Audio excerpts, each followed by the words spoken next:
waxaan joognaa degmada Laaskeed caasimadeeda ama xarunteeda Dacarburuq baan joognaa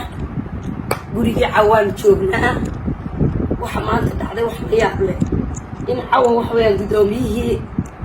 garabka haweenka degmada Laaskeed in la yiri rag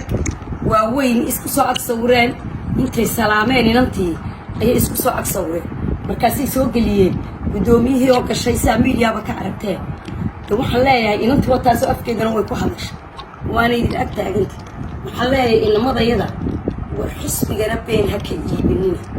hablihiina sadoha ana been ha ka sheegina inta sawir khaldan ka qaadataan media soo dhigina xishooda odayaal baa tihiin oo xaraga dagaalama annagu waan xaraga dagaalamaynaay xaraba dagaalama hablahani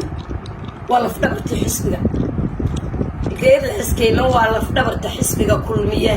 dad dayal u kaxaysan kara ama xisbi kale looga iibin karo ma ana ma beentayba